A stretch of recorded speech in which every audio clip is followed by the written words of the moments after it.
Welcome everybody to Go Local Live. I'm Josh Fenton, CEO and co-founder. If it's Wednesday, it's Mott and Chace Day. We've got Josh Cullion on. Josh, thanks so much for joining us. Always a pleasure. Thanks for having me. Okay, so there's not enough economic news in this country and what all the implications of it are. Let's go to Rhode Island and the real estate market, which is in a little bit of a twist than what it's been based on some of the numbers. Median price of a single family home, according to the Rhode Island Association of Realtors, is about $480,000. That's not a new number. What is a new number is that things seem to be slowing a little bit. Talk a little bit about what you're seeing, where the activities are, and where things might be chilling a little bit because of this overall economic uncertainty. There is a lot of uncertainty. It's cooled off a bit of the demand, not so much where it's crickets and flatlined, but with the interest rates the way they are and the uncertainty, global economics on a macro level, we're finding, buyers are being more selective with the interest rates the way they are, and the uncertainty in the world with things going on. It's obviously impacted a bit. I don't think it's dulled the confidence level completely, like I said, where it's flatlined, but it's impacted. And you try to find the silver lining in all of this. Stay calm and move along. It's sort of one of those, maybe it will help, adjust the absorption rate here that's been so out of skew with, just lingering under a couple months supply, both in the single family market sector and in the, residential condo sector as well. The commercial sector has been super quiet, of course, but a lot of variables involved day to day. Allison Dessel was on last week, but she, pointed out, hey, listen, she had a property over the course of the weekend and had 40 folks go through and significant number of offers, and the accepted offer was significantly over the asking price. Is that sort of the key, that good properties are going to get a lot of activities, even in this sort of strange, surreal market in which on a Friday or Monday the market's down 3% and on Tuesday it's back up 2.5%? Right, erratic swings. Without it sounding too generalized or obvious, I guess to me it is, just from being on the front lines for so long within the industry. If the home is priced correctly and sensibly, the strategy is simple, and that's going to produce a ton of interest and activity and offers. It sounds very obvious. It's a conversation having around the kitchen table with the homeowner, and sometimes, monkey see, monkey do, and what a property sold for a few doors down or in the neighborhood or in the building is what they want, and maybe their property isn't up to snuff relative to what it can command or dictate, or it's a make me move price, let's try. And that's when you see things will kind of sit. A buyer will look at it and say, well, someone else will buy it for this price, but we're not. And right, that becomes repetition, and then the cheese stands alone. On the east side, places like that, sort of high interest areas, there's still not a lot of inventory, and when there is inventory, they seem to move very quickly and at very significant prices. Talk a little bit about that. Yeah, it's a similar scenario that we've talked about and seen year to date, quite frankly, and it's the out-of-state money. Rhode Island is still a deal for most buyers' eyes coming in from out of state relative to where they're from: Boston, tri-state area, California. And, I just joke that the New Yorkers just don't test the water pressure here. The Bostonians look at the price and they're saying, do you know how much this would be 45 minutes north? And I say, I absolutely do. I'm licensed in Mass and I lived up there, but we're a suburb of Boston. So it's still a deal for, buyers when they look at the price tag, especially East Side and, all that it offers as far as the lifestyle and amenities that we're aware of. The one part of the economy that's always supposed to be stable, sort of meds and eds, the education sector and the healthcare sector, We're obviously not seeing that. Some of this disruption took place before Donald Trump came to office, and certainly in healthcare, with the likes of Thunder Miss and Anchor and Charter Care in disruption, and even in education, where Brown this year identified a $45 million deficit and $100 million for next year, prior to the Trump administration making cuts and freezes in funding. Are we seeing any implications from buyers and sellers, either people who may have lost their NIH funding and now need to sell their home, or somebody who was going to buy a house and now they're saying, I'm going to wait and see how this all shakes out? Sure. Great question. It's more the former. I've two clients, just as immediate examples for the sake of the conversation, who are relocating and changing plans. We're going to be listing and selling their home because they're relocating to a different location because of the impact that it's had. I don't want that to be nightmare fuel. That's, those are two lone examples. I don't believe myself, call me naive, that it's a tidal wave happening, but it's, of course, it's impactful. And when it's being talked about from the higher up and it trickles down and becomes reality, but when they're talking about it, it creates a little bit of nightmare fuel for everyone, I suppose, for legitimate ways. Hopeful, like everybody else, that maybe a portion of that will happen and not the full amount that they're speaking of. Time will tell. Yeah, listen, I don't see a lot of for sale signs on the east side right now, and the numbers sort of bear that out. I can tell you that when I was on the Providence City Council in 1991, on those little streets between Hope Street and Morris Avenue, because of the implications of the credit union crisis, you would see out of 8 houses, 2, 3, and 4 of those houses on each of those blocks for sale. It was a desperate period of time in the Rhode Island economy. We're certainly not seeing any implications of any of these federal cuts having that effect. And in fact, we're not really seeing it on prices or anything else accordingly. We're not. And, today marks the date. It's interesting that we're talking certain dates when I'm on here, which is always a blessing to talk to you and that. But the Fed's meeting, the beige book report comes out today, doesn't it? 2:00. Right. And yep. That's going to be a summarization of what's happening in, the 12 districts.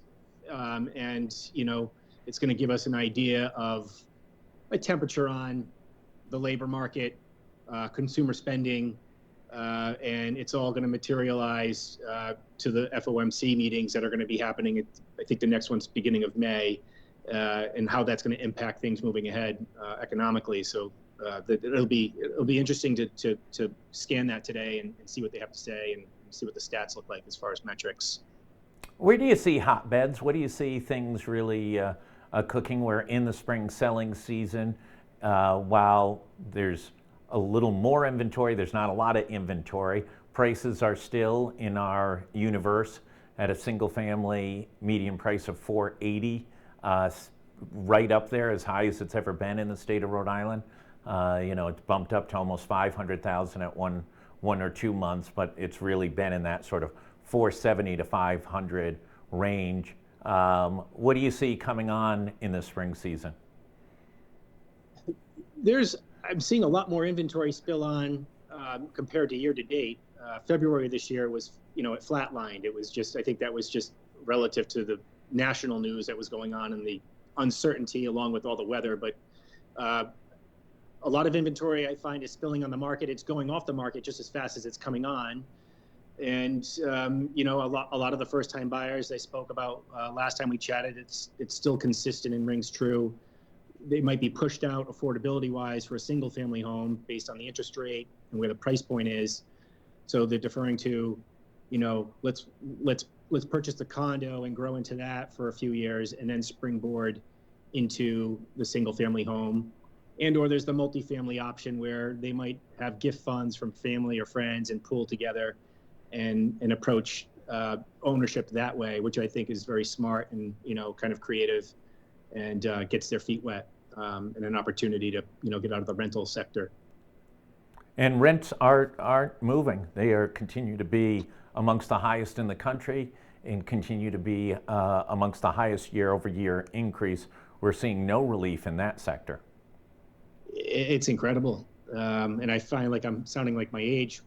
When I was your age and what I was paying for rent is a lot different. But back in my day, Josh. My day. It's yeah. incredible, Josh. It's incredible. And it's, I'm not envious of it. We just do our best to get creative and find solutions for those buyers that are, itching to get out of, that rental pool. There's ways, but, it takes time, and you got to be working with the right people. Adding to the insult to injury is Mayor Brett Smiley pushing forward a very significant tax increase. He's actually got to go to the legislature to ask for the cap to be increased from 4% up to as much as 8% in a tax increase. There's very little cuts. There's actually no discernible cuts in the budget that he has proposed. There's some freezing of some vacant positions, but for the most part, he is not trimming back the sails on the spending side. That 8%, let's just say it's an 8%. In some cases, for those who are multifamily 2 to 5 units, he's proposing a 16% tax increase. When those increases hit, those get passed right along to the tenants, correct? One would figure that's kind of how it would materialize, and that will be part of the equation, or the property owner might decide, it's time to sell, because of the rents might not correlate to what, the tax implication would possibly be with the revised assessed values that, just were released, in March. So It'll be interesting to see what that number is. I'm hopeful it's like everybody else, to say the obvious. It's maybe it's 5 instead of 6, 7, or 8. It's low as possible, and it'll be interesting to see here in June. Is it June when the? Yep, by June 30th, he's got to have a budget. The city council's got to pass a budget, not once, but they've got to pass it twice because it's an ordinance. Josh, you get the last word. What should we be looking for? If I'm let's break it down. If I'm a buyer, what should I be looking for? And if I'm a seller, what should I be looking for? A buyer, what you should be looking for is, it's a tough market. It's a great question. I don't want to say you stumped me there, but I'm going to tell you this. I'm going to curveball it a little bit. Patience. It might sound obvious, but take your time, and the right option will materialize because it's limited inventory. And what you need to find is a place that you can grow into, afford, and grow into comfortably, so you can ride out the storm if things get more dicey, and you've got a place to hang your hat and kind of maintain. This is not a time to be house poor, right? It's really not. I mean, the affordability is ridiculous. Seller, if you're at 3%, it makes absolute 0 sense unless it's absolutely necessary to sell. If you're at a 3% interest rate locked into a mortgage, a low interest rate from the past few years, it's crazy to, buy up and then pay a higher rate. I mean, it goes without saying. If you're a seller and you have no mortgage, you're a boomer, you've had that house for 30 years, the kids are gone, is this a good time to sell? No mortgage, grab some money, take all that upside, and then put that money to work? Listen to you. I mean, it is, until, I always tell my client in that position, you liquidate and help one of the offspring buy a house, gift funds, right? Yeah. And reinvest it. There's certain tactical ways, 1031. The nightmare fuel for them is, and when I bring it up immediately, is that's a great idea and it makes sense on paper. However, let's talk about the rental market, which you haven't been in a while, because you're not going to just go out and buy something and transition immediately into another home. And when they start looking at what you get for the rental rates, it's insightful for them, because they've been indoor cats. They don't, they're not looking at the market, and they're like, wait a second. I'm like, well, that's why I wanted to tell you that, So it's the education. It's that education, and that's important. But it is something they think about because, they're also looking at the money market accounts and their financial advisor and what's going on with the erratic swings in the market on a daily basis. It's hard to tell someone like that at that point in their life, stay calm and carry on, or don't pay attention to it, because, they're going to be getting off stage left sooner than others. That's right. And, they're perseverating on that a bit more. It's a So, good time for the cardiac units at many of the healthcare facilities with all this upheaval and causing a lot of heart-throbbing stress. So, Josh Cullion, as always, thanks so much. We always appreciate your insights. For everybody else, if you haven't seen it, a big investigative piece on Helena Foulkes, a candidate for governor. She was president of CVS, but at the same time she was president of CVS, she was the chair of the board of the so-called Dodd Center at the University of Connecticut, named after her uncle and her grandfather. At that point in time, while she was chairing that, they were taking a lot of money in from the Sackler family, even after she had said she had really been angry at Purdue Pharma and the Sacklers. Take a look at it. It's a very detailed article. It took GoLocal about 3 months to put that together off a number of public information requests filed in Connecticut. So take a look at that. Everybody enjoy this remarkable, perfect weather. It's like we're in Palo Alto without the tech bubble. Stay tuned, everybody. We'll have a lot more during the day.